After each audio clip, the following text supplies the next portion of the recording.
Hello, this is Thoughtful Conversations where I will be talking to guests, and it might be that what they've got to say is really relatable for you, or it might be that you learn something.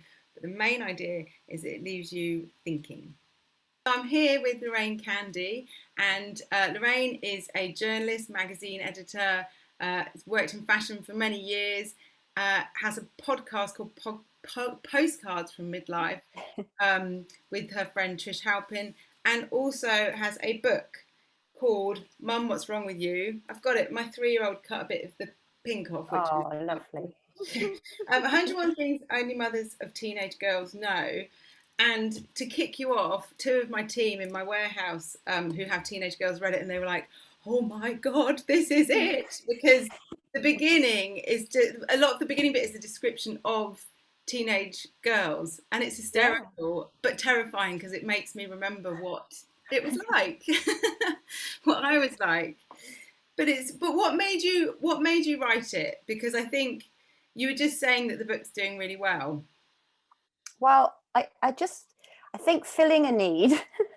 So I had a parenting column in Female in the Daily Mail for 10 years, and then I had a parenting column in the Sunday Times for 4 years. And throughout that, I spoke to loads of experts to help parents. And the readerships of both those papers are predominantly midlife women or people over 40, midlife people. And I was getting quite a lot of feedback on the kind of ordinary daily details of women, particularly because I've worked in magazines as well for a long time, lives with their teenage girls. And they were all feeling that they were going through this alone, that they were being completely rejected, humiliated, made fun of. 1 minute, totally loved to death. The next minute, it was just such a roller coaster. And I thought there's lots of good books out there for extreme problems, eating disorders, anxiety, but there's nothing out there if you just think, what, I don't know what's going on. I seem to be doing it wrong, and maybe everyone else is doing it. There wasn't anything out there to make me feel less alone about what I was going through. I have 4 children, a 17 and 18-year-old daughters who I predominantly feature in the book, and then I have a 14-year-old son and a 10-year-old as well. So I'd gone through the nub of it, the storm of it, and I thought, well, if I just put it all in one place with a bit of personal experience and all the things the experts have told me, it could be helpful for everyday, ordinary thinking, really. And I think the main thing was that the rejection of mum by a teenage girl is so brutal. It's Mm. such a shock. And it's not all teenage girls, but there is inevitably some separation. But it was also quite funny at the same time. I mean, they are hysterical teenage girls, and I think it's an amazing privilege to watch them grow together and become and evolve into young women. And I was just in the face of this glorious thing happening in front of me. They were hating me at the same time. And I was just thinking, oh my God, I don't want to make one wrong move. I don't want to say the wrong thing. I don't want to do the wrong thing. But perhaps what people are telling me would be really helpful and I spoke to a load of experts who really changed the way I parented. And I thought, well, I better share this because it's only fair. Yeah, and I think that's part of the there's so little written about having teenagers, probably because and I think I've heard you say probably in one of your podcasts like that sometimes you think, oh, did I share too much from your parenting column Yeah. kind of thing. But I think if you didn't like knowing friends who've got teenage kids, teenage girls who have gone, oh my God, this is it, this is what it feels like, then they are really alone because no one's doing it. Whereas baby blogs and toddler Oh, blogs, there's so much there's help for so that. much, and there wasn't, and that's come along, and Yeah. then now it's almost like the next thing is to sort out this age group, really. Well, it's just so that you can help them evolve in the best possible way. And if there are, there is, I was very careful about the anxiety in teenage girls, but I do believe there is an epidemic of mental health issues with teenagers in this country. We're just not supporting them enough. And our lifestyles perhaps are contributing to our busyness, our constant working, our not knowing how to listen. A lot of things are contributing, and perhaps there are some little things you can do quite early on in teenage that might Mm. prevent some of the bigger issues that you might face, or paths that you might end up going down. And I think also just to relieve mums of the kind of shame, blame and guilt Mm. element of the teenage years. It's nothing you are doing. What the main thing I learned was that from a brain neurological point of view, we are all so incredibly different. And every child is developing at a very different state. But during teenage, the brain is basically taken apart, it's very plastic, and put back together again. So they are all over the place. If you recognize that, when it feels like rudeness to you, it probably isn't. It might be some of their neurology. It might be rudeness, but it might be their neurology. When you see them doing inexplicable things and losing everything, and and some of them are incredibly sensitive to very small details. Even noise can affect some teenagers more than other teenagers because of their neurology. Once you start to understand that, then you can be a little bit more empathetic about it and less blaming or solving. And we have grown up, I think I'm Generation X, so I think you're probably younger, you're probably a millennial, but we have grown up believing that we have to solve everything. And actually it's a very, we have to helicopter the hell out of our children. And it's really counterintuitive to helping them in their teenage years. It really stops them becoming resilient. And if you're fearful, reinforcing the fear makes the fear worse for some teenagers. So I just learned so much. I thought we should really talk more about this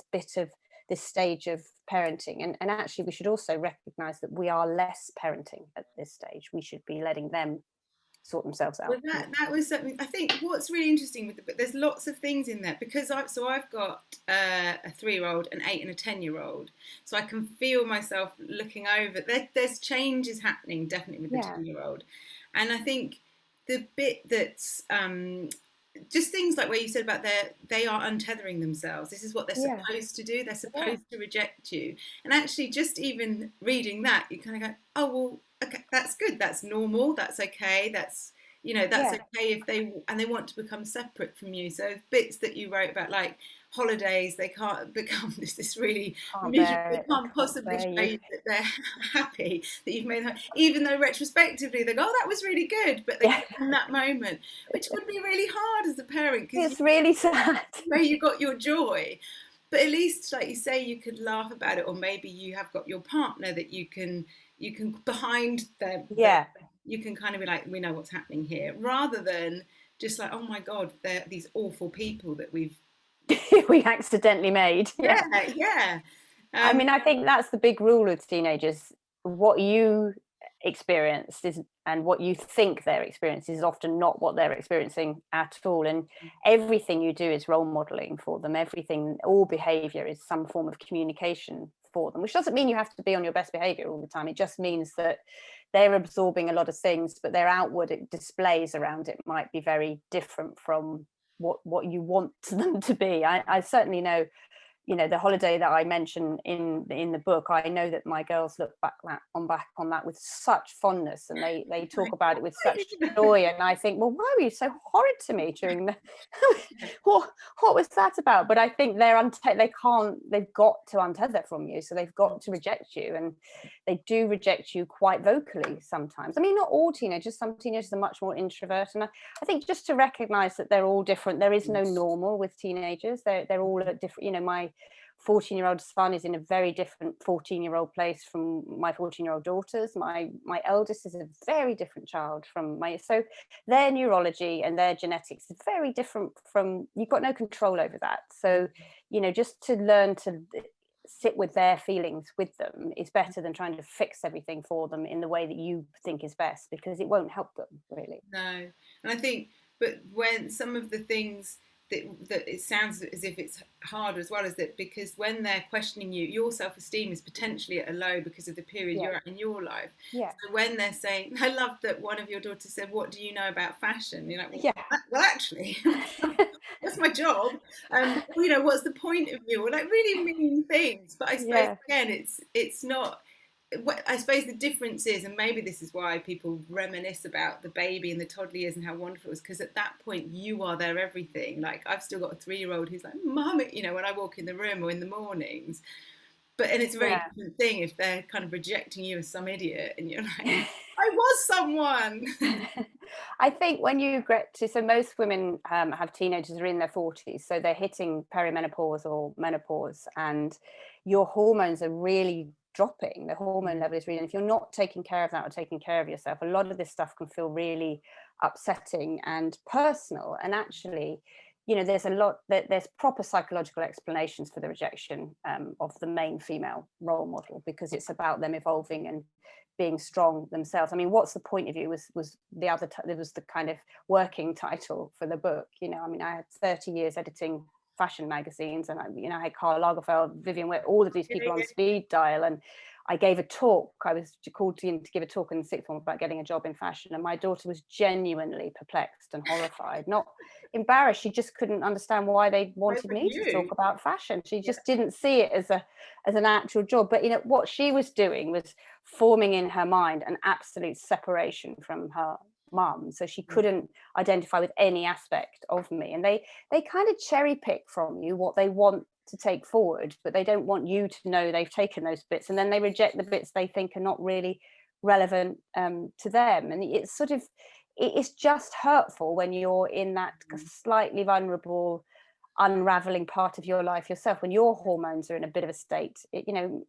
Perimenopause and menopause is very like teenage. It's a real hormonal, they go in, they come out, they go in, they come out, exactly as they are with tears. So you're a different person every day. And I felt that no one had really told mums it was okay to feel like that, and that, get HRT if that's going to be helpful, change your lifestyle slightly if that's going to be helpful. You're allowed to still be you don't have to be mum, and you should be being much less mum at that point in your life anyway with your girls. And I don't think anyone had talked about that before, and it just made me, I took steps back and thought, I can just deal with this myself and I will be a better mum. I don't need to feel, there's a real rage that comes in midlife. It's recognized as one of the symptoms. You are absolutely at boiling point about everything, and it's infuriating.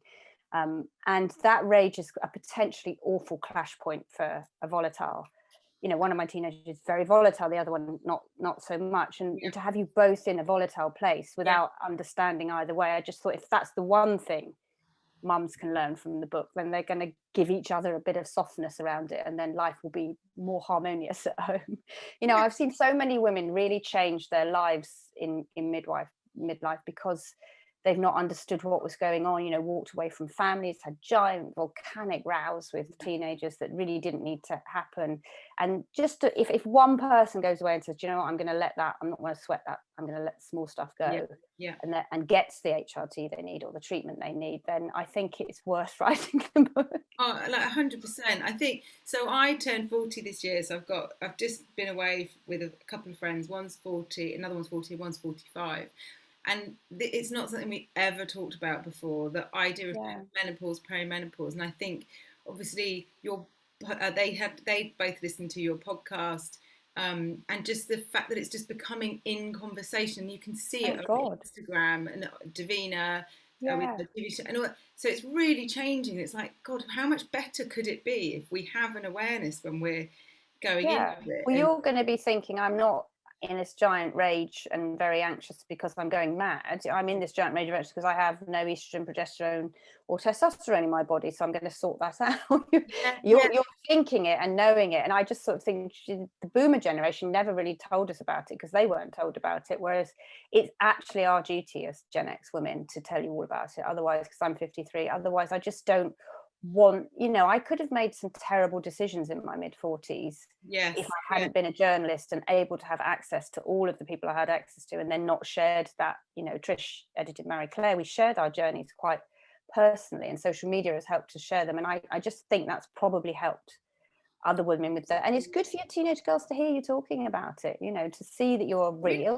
My mum never did, and I can remember, this is awful, I'm one of 6, and I can remember my mum being sat at the end of the kitchen table, like she was obviously having a flush, was feeling awful, and we kind of mocked it. We were like, look at the old lady at the end of the table, just awful. And you think, God, she brought up 6 children, that was her reward, but she didn't talk about. I remember her kind of going, it's the changes. And my mum's pretty open, she's pretty in touch with stuff, but she didn't talk about it.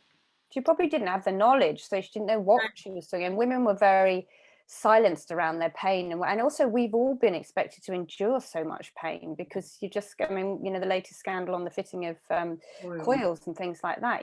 We've been told that because we can endure childbirth, we can endure a level of pain that men don't need to endure, and that's just that. I feel so sorry for that generation. We had Anna Richardson on the podcast, who is the television presenter, and her mum had gone through the worst psychotic experiences, just dreadful things, which all in midlife. The highest the number of suicides among women is in late 40s, early 50s. This is not a coincidence. No. So now we know Yeah. we can do something about it. And I think it's good to mention the Davina McCall program. You know, Davina's a friend of mine, and we talked about this for years. How personal do we have to get? And then we all realized, actually, all of us do have to get really personal, because then it will encourage other women to ask for help. And if you're parenting teenagers at that point, it's really difficult.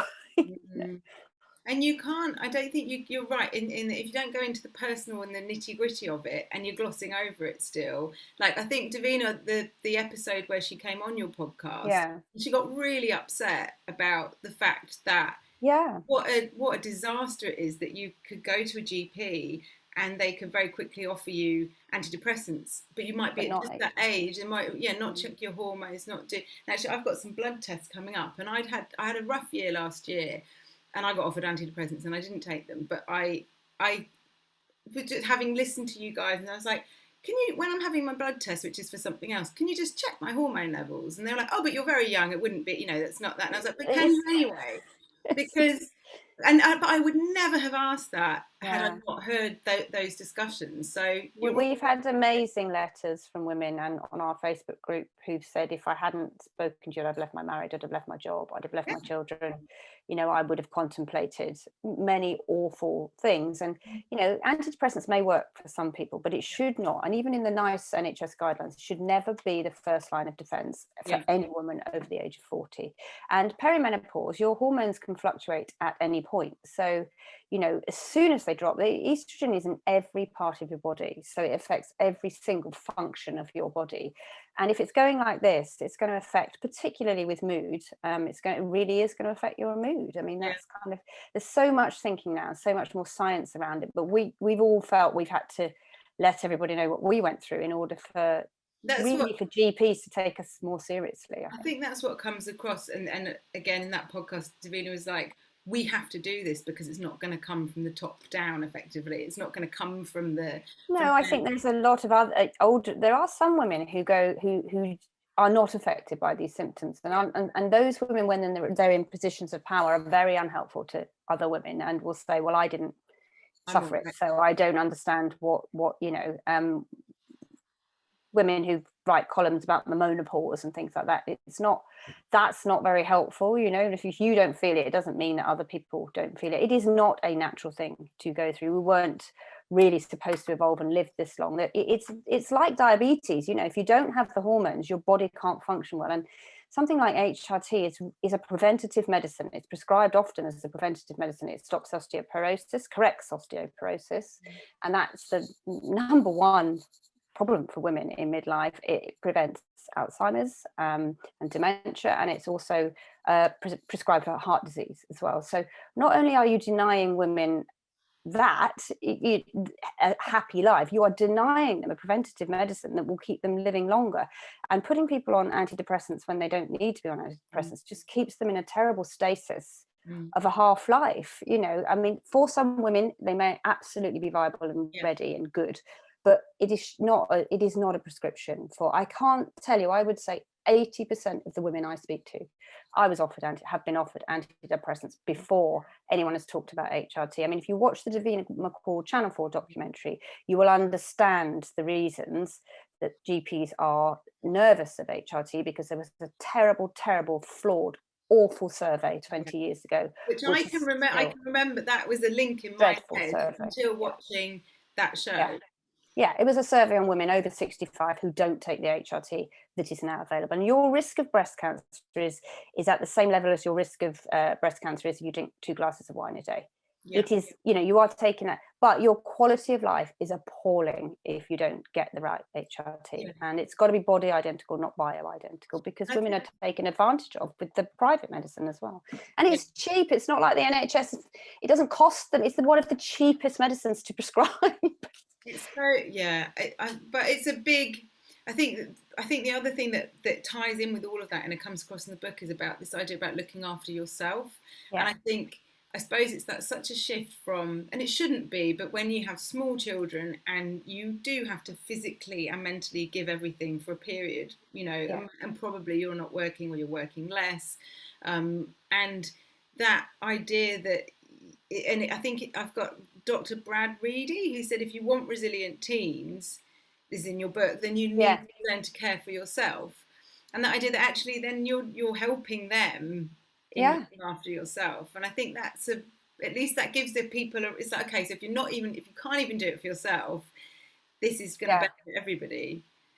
I think parent or person, you know, be a person, because they will absorb everything you do. If you take care of yourself, particularly with teenage girls, if they see you taking care of themselves, they think that that's a way to be. I will take care of myself because I see mum, she takes care of herself, so I can take care of myself. You've given them permission to do it. If they see you saying, I'm going to give up my job for you, I'm going to this, I'm going to do it, it's really hard message for them to take on. You're not, it's not helpful for them to see you doing all of those things and making yourself less of a person. It's really helpful when they see you being good and kind to yourself. And it's, you know, you don't have to solve their problems, you just have to listen to them. And that's, you know, I mean, teenage girls and monologuing is quite something to listen to, but just listening to them. What I think I learned mostly from the book is this idea of pot plant parenting, that actually being in the room without interfering, asking, demanding, questioning is really, really comforting and supportive for them from both a neurological and a kind of just a general empathy point of view. Just being around when they're around, you know, just listening to them and being available to listen to them, not trying to sort anything out, or, you know, putting none of your expectations on the room, having some self-awareness about your own childhood and what you might be bringing into the room, I think is really helpful as well for when you're with teenagers. I think there's some specific tips in the book about, one of them is about communicating, and you talk about whether it's about sex or just generally being side by side, which I thought was really interesting, because I think even with my husband, like, you know, like when things are a bit tense and you go out for dinner and you're sitting opposite each other and you're like, we've got nothing. It's not good. It's not good. Whereas going for a walk, then stuff starts to come out, and they don't like eye contact. They feel under pressure, they feel expectation, they feel intrusion. Privacy is really, really, really important to teenagers, and, you know, face to face is a real infringement of their privacy. It's very unnerving for them. So we do it on dog walks, in the car, when we go shopping. And that's what I mean about being available. If you say, I want to sit down and talk about, then you've immediately made yourself completely unavailable, and they've made themselves unavailable. You might as well just shut the door and try and talk through the door. But if you say, I'm going to go to the shop, do you want to come with me and help me? Then you are available for them to talk to you. Or you just, you know, I think a lot of mums were telling me their teenagers get into bed with them quite late at night. I mean, that's exhausting, because you're sort of in bed by 10 o'clock thinking, I'm going to get some sleep. Oh my God, she's coming here to talk to me. Oh God. But that's the parenting. That's when you say, right, and this is when I'm parenting. I'm just going to lie here and stay awake and listen to this. So just side by side is really just such a simple but easy way. And I think, you know, it's interesting you bring up sex and drugs and things like that. I think really talking right the way from 5 onwards is what we have to do with that. There's no sit down and talk about sex. You know, they want to hear all the research that I looked into with the various experts. They want to hear about relationships and sex and consent from you, and they want to hear the physical stuff, and they want to hear, that doesn't mean you have to know it all. It just means that you have to direct them to the resources you think would be helpful to them. My 10-year-old came out from school the other day, and he'd just been doing puberty, and he's like, we've been doing puberty, and he wanted to talk about it straight away. And it was really funny, because I was like, God, I don't think I would have, I mean, we didn't do it at 10. It was all so much later. Too late. Pretty lame.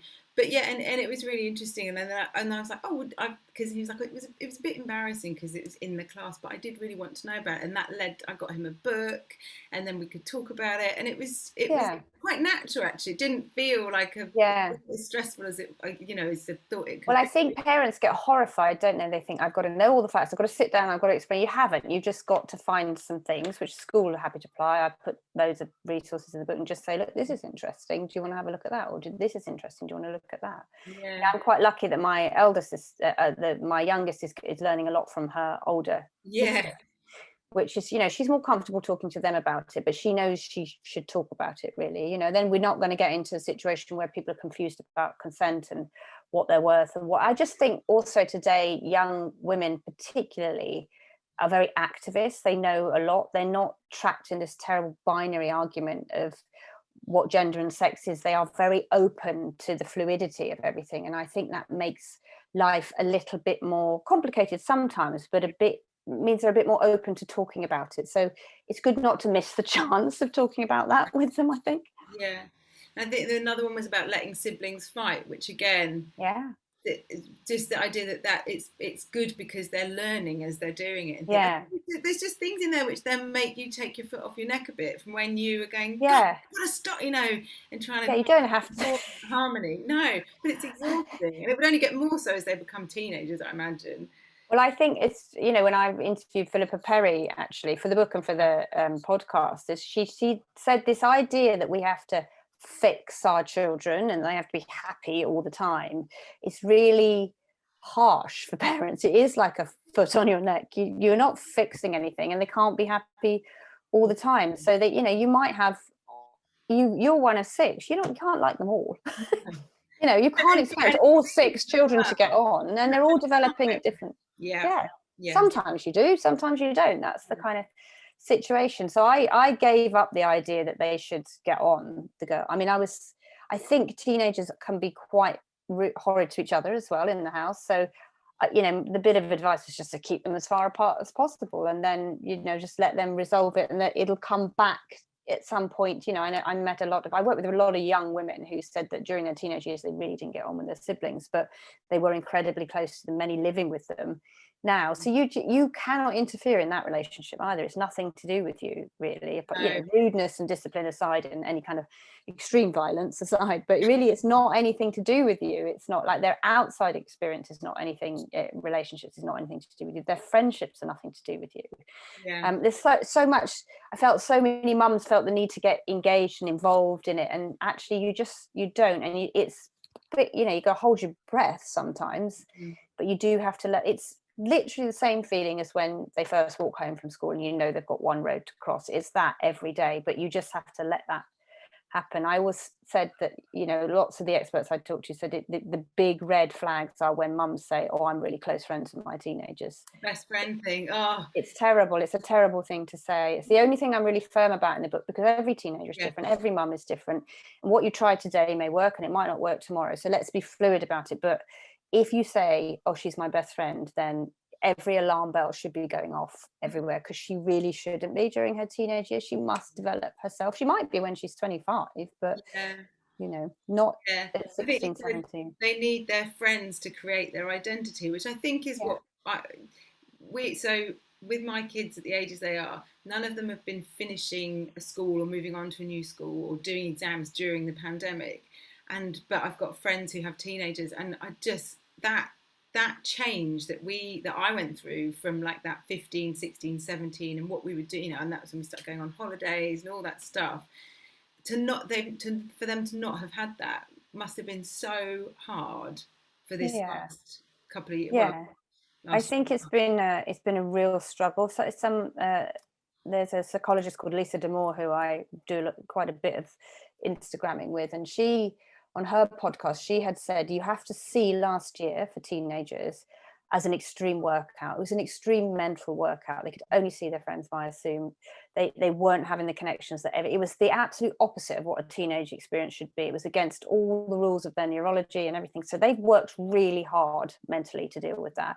So this year, give them a break. Don't expect anything from them. Just let them go out. If they go out, they're going to break the rules. They're going to make a mess. It's going to be bad sometimes, and it's going to be good other times. And if they don't want to go out, help them with that, but really let them restore themselves this year. I've had a lot of mums asking me, how can they catch up on this and schooling and all the stuff they've missed? And my advice is they can't. So don't make them. Just let them be. That's, and just let them experience what they're experiencing themselves. Let them be with their friends this year. It's got to be their absolute number one priority. I think there was an expert in the book as well who said that 2020, for screen time 2020, they needed that because that was their only way to separate from their parents. God, couldn't go anywhere.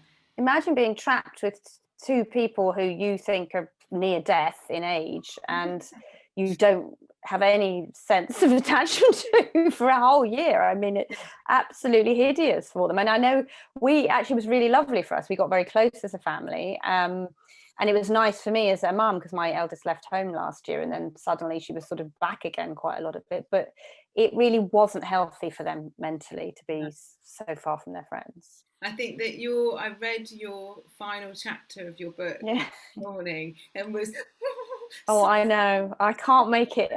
People keep saying, oh, when you get over it, and you don't. It's just the ultimate loss, because your eldest went off to university, and she left home, and we had to drop her. But I mean, I think it was it was a collective heartfelt sobbing. I walked across the car park of the university, and every single parent was crying their eyes out.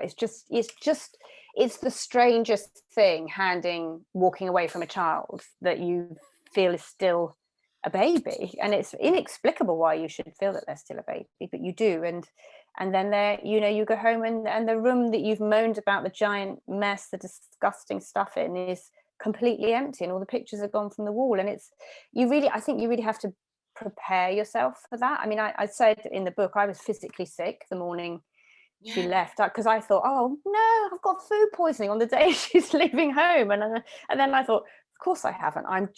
This has affected me to my absolute core, and it's properly loss and grief. And I think you have to know it's coming, I think. But they, as everyone always says, they relentlessly come back. They're here. Like, oh, why are you here again? They're on FaceTime every 3 minutes. So yeah, I suppose because I think when I went off to uni, I didn't contact home that often. I did, I wasn't gone for the whole time, but there wasn't that ease of communication. Yeah. Like mobile phones, I think I had one maybe in my first year, but it wasn't as easy as it is now. I think it's a joy now for them to be able to just dip in and out of our lives, and to still see her, for my 10-year-old to be able to see her sister, because they can't hold long phone conversations. 10-year-olds that's too boring for them, but she can walk around and chat to her, and I think that's kept a really close bond. I'm all for screens, just moderate your use of them. Because you have a bit about that in the book as well, about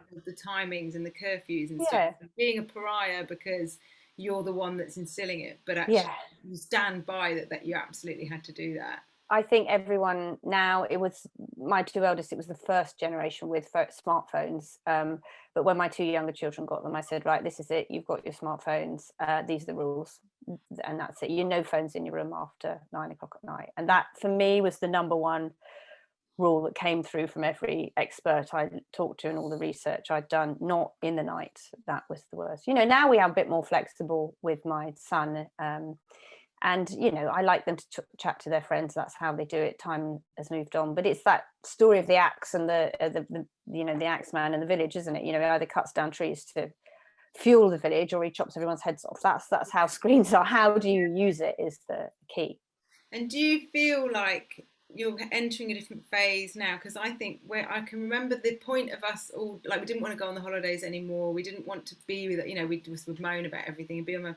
And then we all came back. So this is bearing in mind the 6 of us. There was a point in my 20s where everyone had split up from their first relationships and we were all back home. But it was really fun. We all remember it because that was when we were able to get along with adults. We all had our own things going on, but we'd end up going to the pub, but mum and dad possibly with us, and we drank all their gin, Yeah. And I suppose so you've got that to come.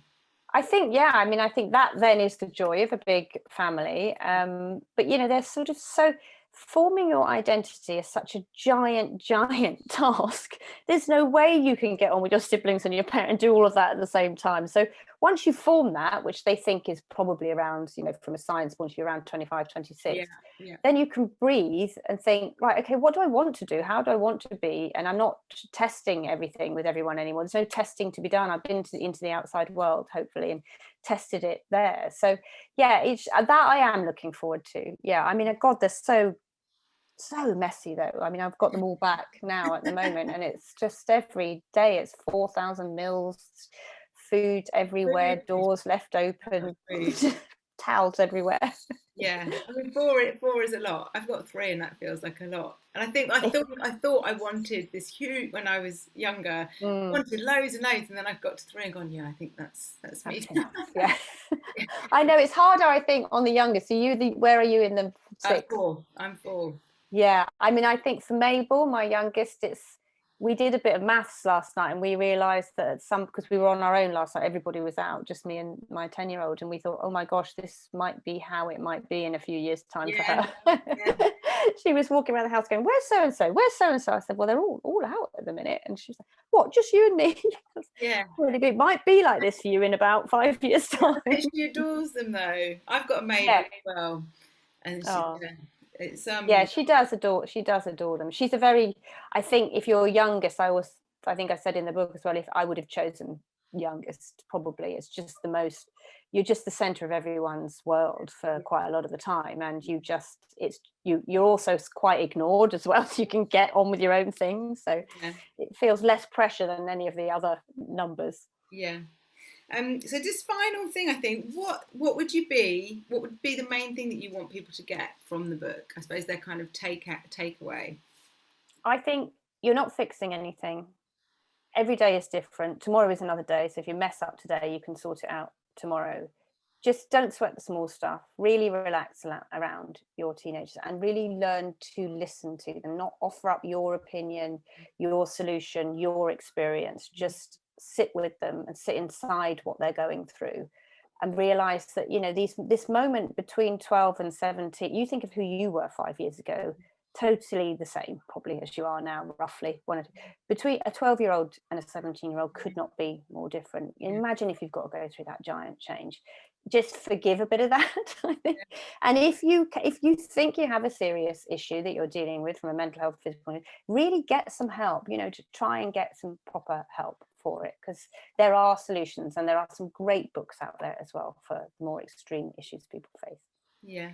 That's brilliant. Thank you so much, and thank you. I mean, all the stuff on perimenopause, menopause as well. I think there'll be a lot Now of you people know. very grateful. Yeah, yeah. It's been awesome. Good. Thank you so much. Thanks, Steph. It's nice to do it.